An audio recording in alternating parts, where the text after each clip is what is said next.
सर्वजण या मायामध्ये गुंतलो महाराज. प्रत्येक जण विचार करतात किंवा ज्यावेळेस आपण अंत्यविधीला जातो नाही तेव्हाच काही काही गोष्टीचा विचार करतात आणि खेद करतात. एरवी कोणी त्या गोष्टीचा विचार करीत नाही. पुनरपी जन्म पुनरपी मरण हे काय कोणाला चुकणार नाही महाराज. आजा गेला पंजा गेला कोणी राहिलेलं नाही महाराज. देखत देखत सगळेच गेले. परंतु मला सांगा आपण त्या गोष्टीचा खेद कधी करतो का? बिलकुल करीत नाही बघा. तुम्ही करीत नाही आम्ही महाराजही करीत. काय करीत नाही? हे आपलं काय आहे? अज्ञान आहे. आपलं हे अज्ञान आहे. खेद न करण्याचं किंवा त्या गोष्टीवर विचार न करण्याचं हे आपलं अज्ञान आहे. जन्म झाला त्या माणसाला मृत्यू आहे. प्राणी असो मानव असो कोणी असो कोणी जे जन्माला आलं ते मरणार हे नक्की निश्चित आहे, अटळ आहे. कधीही चुकणारी गोष्टच नाही. येणारही येणार. कोणाला आज येईल कोणाला उद्या येईल कोणाला महिन्याला येईल पण मरण हे अटळ आहे. पण कोणीच म्हणत नाही मला मरायचं. बापू म्हणते का? तुम्हाला वाटते का मी उद्या मरू द्या असं? बिलकुल नाही. बर न वाटू द्या. परंतु आपण उद्या काय करायला पाहिजे याचा तरी कधी विचार करतो का? आपलं मरण चांगलं व्हावं, आपल्याला चांगली गती मिळावी आणि याचा आपण कधी विचार केला का? नाही केला. आपण विचार कसा करतो महाराज? सर्वजण विचार करतो काचा? दुसरा विचार काचाच करीत नाही. आज मोटरसायकल आहे उद्या फोर व्हीलर कधी याचा विचार करतात माणसं. आज एक पत्राचा शेड आहे महाराज दिशेबाच्या शेतामध्ये. हे विचार करतात की या शेतामध्ये मला सूर्या पोहा पडत. याच्या व्यतिरिक्त माणूस दुसरा विचार करीत नाही. किंवा माझे लेकर शिकत आहे माझ्या लेकराला नोकरी कधी लागेल किंवा लागलेला असेल तर त्याच्या लेकराला याच्या व्यतिरिक्त कोण विचार करते का? सांगा करीत असेल किती जण आहात? कोणीच वरी हात करीत नाही. कारण दुसरा विचारच करीत नाही माणसं. मी मरल्याच्या नंतर माझं काय होईल असा विचार कोणी करला का? करीतच नाही. बर काय करीत नाही? तुम्हाला माहितच आहे तुम्ही मरल्याच्या नंतर काय होणार. तुम्हाला माहिती व्हायची असेल तर तुम्ही एकदा गरुड पुराणात जा. तुम्ही चुकणारच नाही.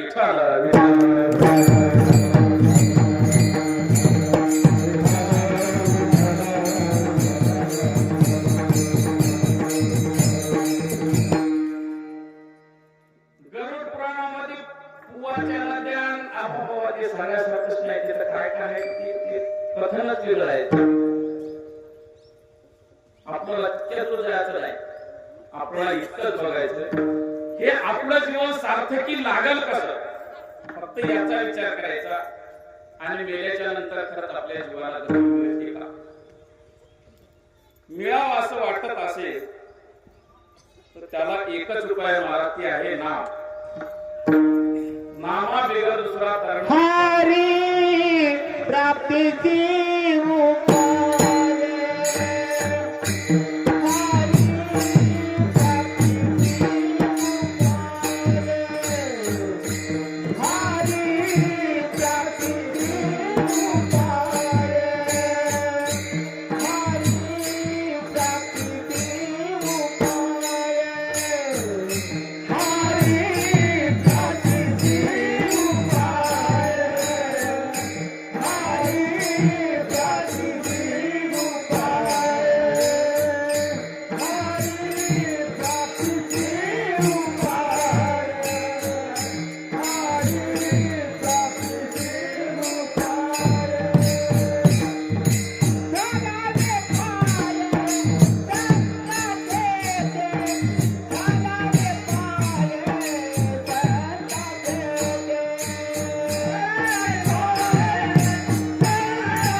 झाली प्राप्तीसी उपाय धरावी ती संतपाय तिनी साधती साधन तुटती भवाची बंधन.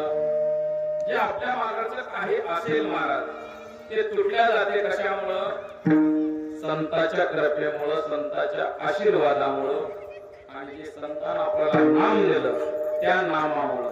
असो आज आपला कार्यक्रम या ठिकाणी कशाचा आहे? तेरवीचा आहे आणि सर्वजण तेरवी करतात महाराज. सर्वजण तेरवीचा आणि दिवसाचा कार्यक्रम करतात. मी त्या दिवशी बोलून गेलो काही गोष्टी आणि आज काही गोष्टी बोलतो. आपण अंतविधीच्या दिवशी स्मशानभूमीमध्ये गेल्याच्या नंतर आपण प्रेताला वर ठेवतो. जे चित्तार असली त्या चित्तेवर ठेवतो आणि आपण या ठिकाणी घट फोडतो ना. फिरविला घट फोडीला चरणी महावाक्य ध्वनी बोंब केली. तुकोबाराय म्हणतात जे आपण घट फोडतो की नाही आपल्या इकडं असं खांद्यावर देतात ना. मी त्याला घट म्हणून लागलो. मडक खांद्यावर देतात आणि खांद्यावर दिल्याच्या नंतर त्याला काय घेतात बापू? एक असा खडा, एक असा छोटासा खडा घेतात आणि त्या मडक्याला छद्र पाडतात आणि छद्र पाडल्याच्या नंतर आपण त्या माणसाला काय करतो? येडा घालायला लावतो. एक प्रेताला वेडा मारायचा. वेडा मारल्याच्या नंतर आपण त्या माणसाला म्हणतो मडकं टाकून दे. या ठिकाणी शास्त्र असं सांगते जे आपण घट फिरवतो. आता काही ठिकाणी एकदा फिरवतात, काही ठिकाणी दोनदा तीनदा फिरवतात, 3 वेळेस फिरवतात असं शास्त्र सांगते. परंतु आपण ज्या गोट्याने घट फोडतो की नाही ते घटा आपण ते खडा काय करतो सांगा कोणाला माहित असेल तर ते खडा आपण जतन करून ठेवी नाही महाराज. मी त्या दिवशी सांगून गेलो होतो कीर्तनामध्ये की माणसाचा आत्मा 10 दिवस राहतो.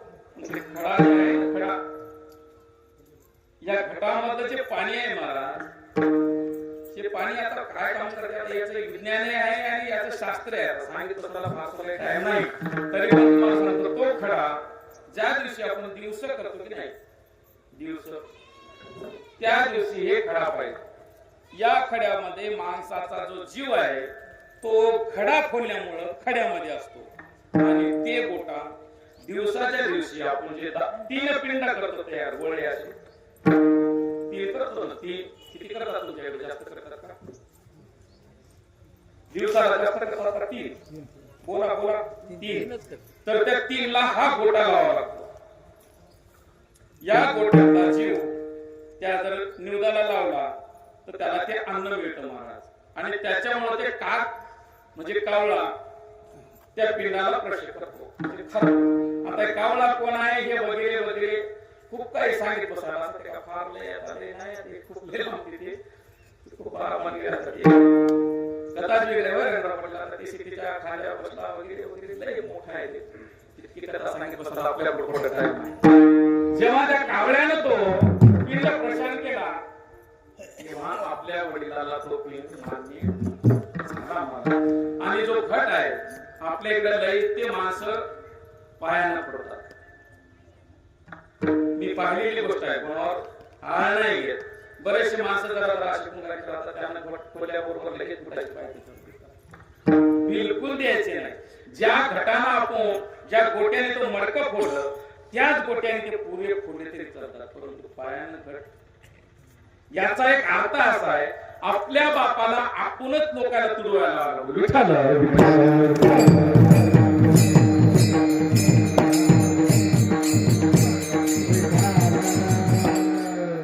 आणि त्या ठिकाणी घट फोडल्याच्या नंतर आपण त्या माणसांना समोर जायला होतो आणि त्याच्या बहिणीला म्हणालो बाई याचे डोळे झाकून. याचा एक असा अर्थ आहे, जोपर्यंत आपले वडील होते आणि घट फुटला त्या अर्थी त्याचा आणि आपला संबंध तुटला. घट फुटला म्हणजे त्याचा आपला संबंध तुटला गेला, म्हणून घट फुटला. मग फिरून त्याच्याकडे मागं बघायचं नाही. बरं, याचं दुसरं काय कारण आहे? जर आपण त्याच्याकडे मागं फिरून बघलं तर काय होईल? त्याचं जे झालं ते आपलं होण्यात काही वेळ लागणार नाही.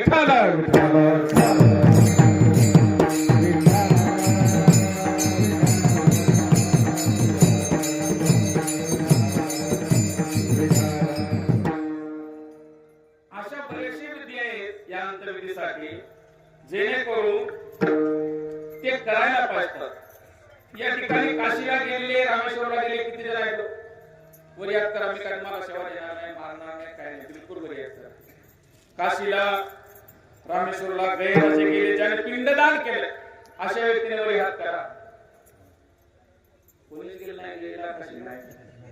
इकडे कोणी महिलामध्ये तुम्ही गेल्या 1 2 आणि 3, तुम्ही 4, तुम्ही 5 आणि 6. बर, तुम्हाला एक माझा प्रश्न आहे, तुम्ही पित्र करता? पित्र करता की नाही? काशीला गेलेले, गैला गेलेले, घरी आल्यावर करीतच नाही. तुम्ही मला काय सांगायले? तुम्ही पित्रच करीत नाही, कारण काम करीत नाही. ते बामा सांगते त्या बापाचं, त्या आज्याचं, त्या पंजाचं जितकं पिंडदान करायचं तितकं मी इथं केलं. तुला घरी जाऊन पित्र घालायची गरज नाही. हे कोण सांगते? बामा सांगते. आपण ते ऐकतो. मला हे 100% चुकीचं आहे. तुम्ही काशी जा, प्रयाग जा, एकदा नाही 10 खेप जा. एकदा पिंडदान करू नका, 10 खेप करा, परंतु पित्र करणे पित्र करणे करणे माझं म्हणणं नाही. बरं, गरुड पुराण सांगते न तमाशा उद्या महाराज आहे दुखणं काढून फुलं कीर्तनात. पित्र करणे करणे असो. तुम्हाला याच्यात आणि 2 मुद्दे सांगतो. तुम्ही बापाच्या ऋणातून फिरले पिंडदान करून, तुमच्या पूर्वजाच्या पिटले नाही. चला, एक प्रश्न येत आला. असो, गोत्यातून सुटले का?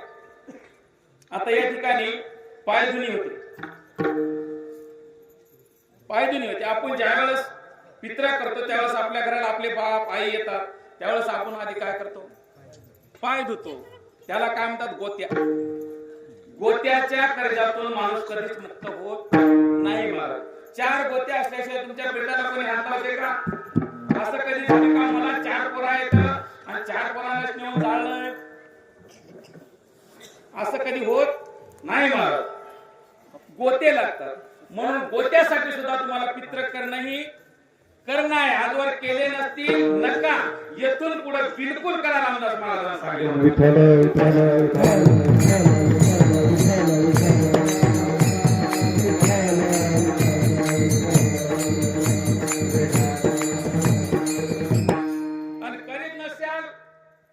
मी त्या दिवशी म्हणलं तुमच्या मागाची घर तशा जात.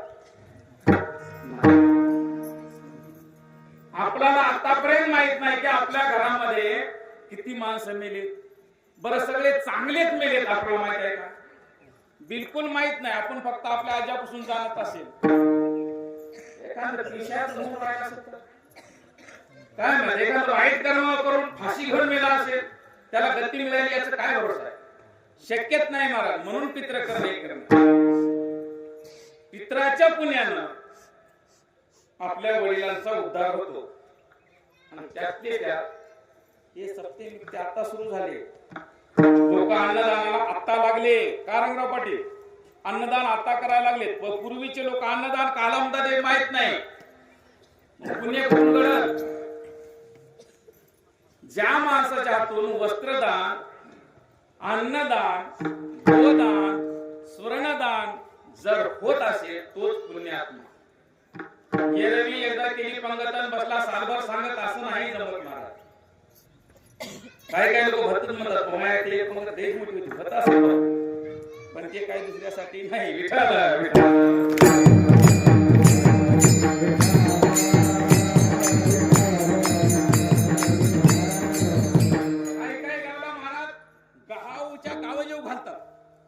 लय मोठा कार्यक्रम राहतात म्हणतात आमच्याकडे. आमच्याकडे काय बरेच कार्यक्रम पण हे कार्यक्रम गावात होत नाही.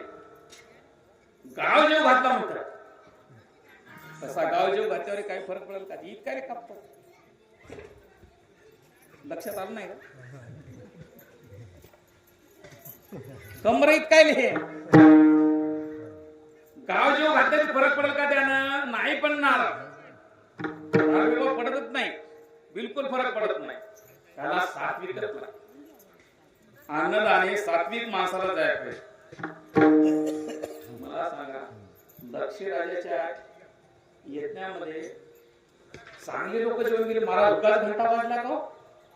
देव कृष्ण भगवान त्या ठिकाणी महाराज चंदन घेऊन निघाला. चंदन अरे घंटा कसा काय वाजायला लागला? एवढा नाद का व्हायला लागला? आणि मला सांगा उष्ट्या पात्रावरचे शित्त खाऊ लागले. उष्ट्या पात्रावरचे शित्त फेकून दिलेल्या पात्रावरचे सुखदेवजी उष्ट्या पात्रावरचे शित्त खाऊ लागले. तसा जर आपला एखादा हजार माणसामध्ये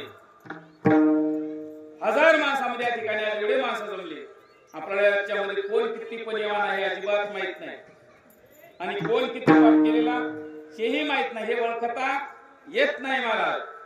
म्हणून माणसाला असा प्रयत्न करायचा की जेणेकरून आपल्या हातून जास्त आनंद मिळेल. कमीत कमी 1000 माणसं येऊ होती त्याच्यातले 5 तरी पुण्य करणार आणि त्या 5च्या पुण्यामुळे आपल्या आईला बापाला आजोबाला जे पुण्य लागतं ते पुण्य मिळतं. वस्त्रदान जेणेकरून आपल्या वडिलांच्या हातून जे क्रिया जर झाली नसत ती आज पूर्ण झाली.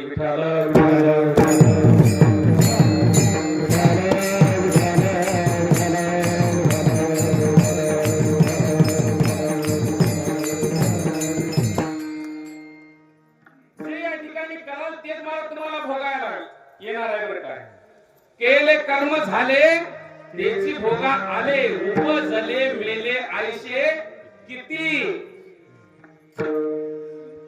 जण जन्माला आले किती जण मेले महाराज. परंतु या ठिकाणी येऊन काय केलं हे फार महत्वाचं. काय माणसं सांगतात ना बाबा रे 100 वर्षे वाचला याला काही अर्थ नाही पण कसा जगला याला लय महत्व आहे. आपल्या जीवनामध्ये आपण काय करतो हे फार महत्वाचं. म्हणून महाराज म्हणतात बाबा सगळेजण सुखाने नांदा. बरं सुखी का होते माणूस? सुखी जेणे व्हावे त्याने जगाने व्हावे. तुम्हाला सुखद पाहिजे असेल ना जगाकडे बघा. जगाची जर तुम्ही सेवा केली तर बिलकुल सुखी होता महाराज.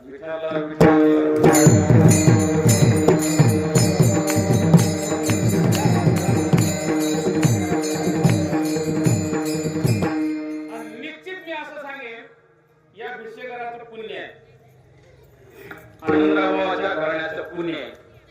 आनंदराव सुद्धा सरपंच होते म्हणतात ना आणि आज अवधूत सरपंच आहेत.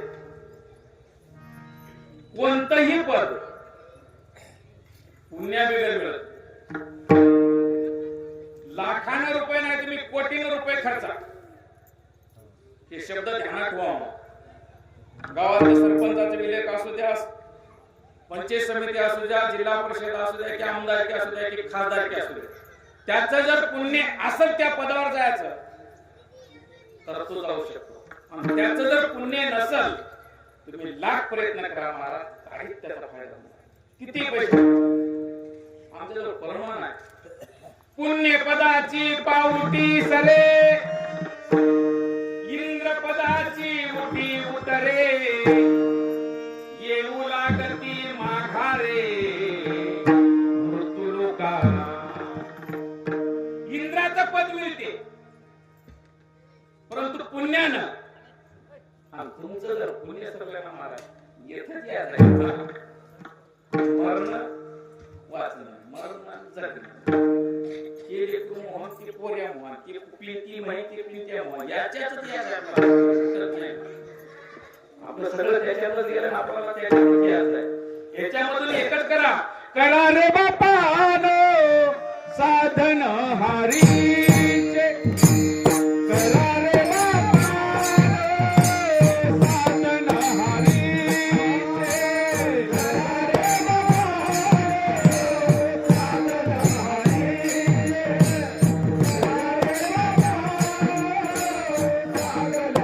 हरीचे,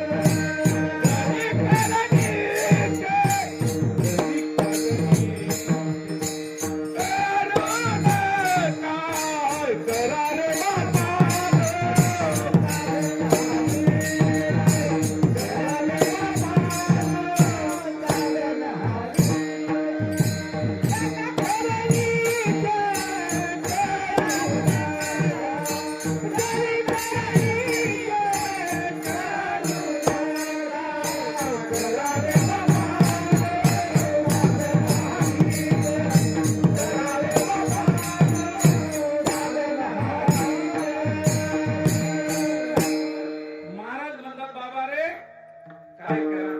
करा रे बापानो साधन हरीची, ज्यानी करण्याची करू नका. वाईट काम करू नका, चांगले काम करा. मग आता चांगलं काम करीत असताना काही काही मी कोणाला टोचत नाही बोलत आणि कोणी मनाला लावून घेऊ नका.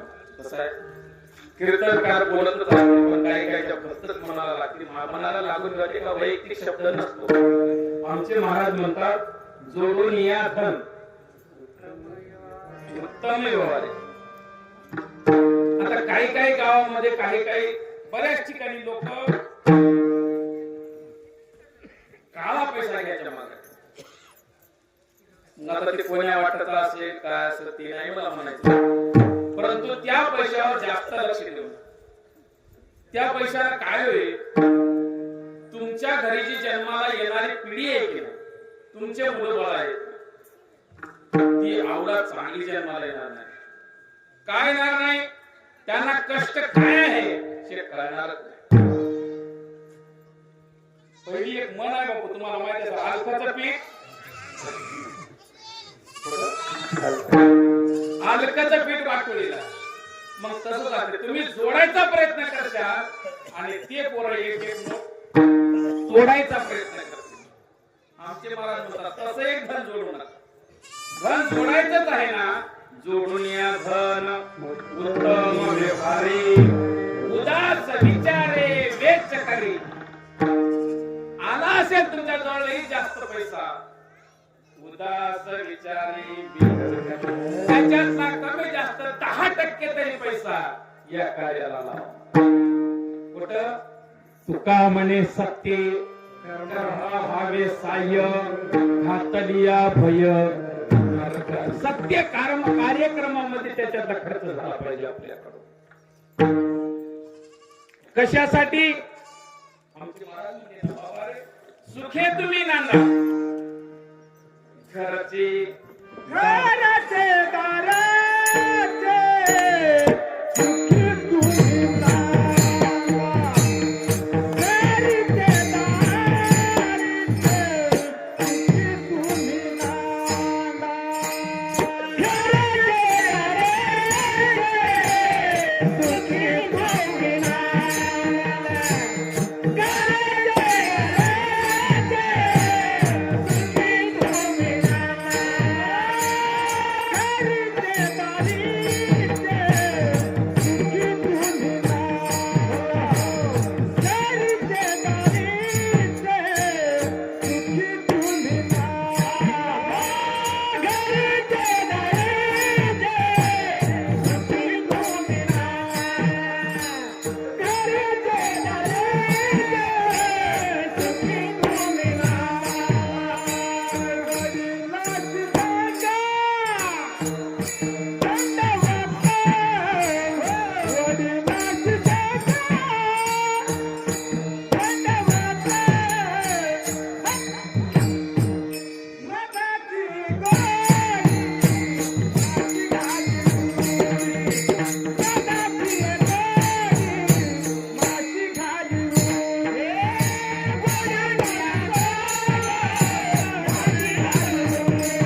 म्हणतात बाबा रे सुखे नांदा घरचे दारचे सुखी तुम्ही नांदा वडिलासी सांगा दंडवत सगळे सुखानं नांदा.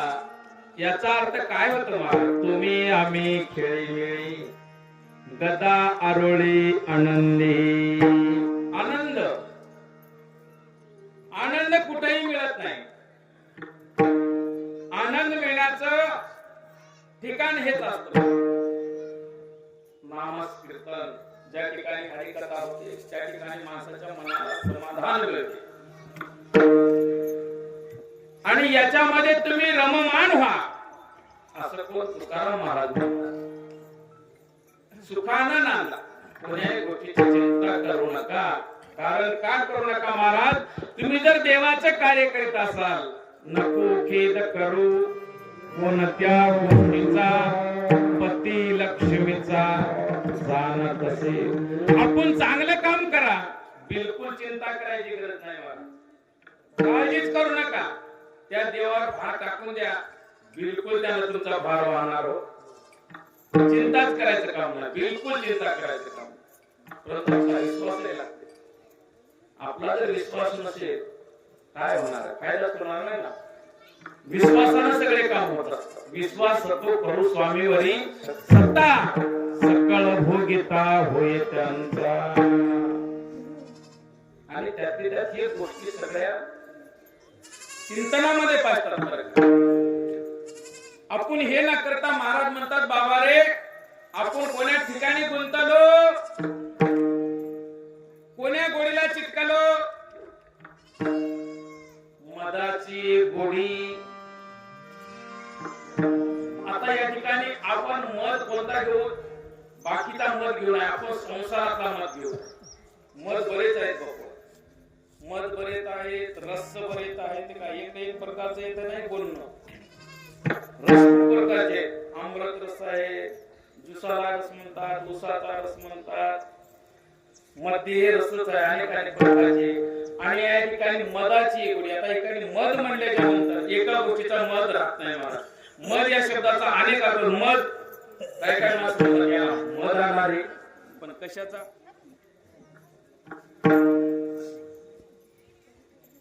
मध आणणारे पण इस्टेटीचा असं म्हणणार. मध हे गोष्टीचा अर्थ वेगळा वेगळा होतो. मध आणणारे म्हणतात त्याला, लय आला. इस्टेटीचा नको, आपल्याला इस्टेटीचा मध आणायचा नाही महाराज. मधाची या गोडी,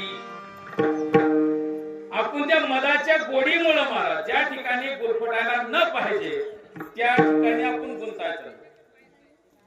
त्या मधामध्ये काहीही फायदा नाही. त्या ठिकाणी सुखही नाही. सुख पाहता जवा पाडे दुःख पर्वता एवढे. पर्वतासारखं दुःख आहे, परंतु त्या ठिकाणी आपण गुंतायला लागलो. बरं त्या ठिकाणी गुंतलो महाराज. एक दिवस इकडे जाणार, एक दिवस इकडे जाणार.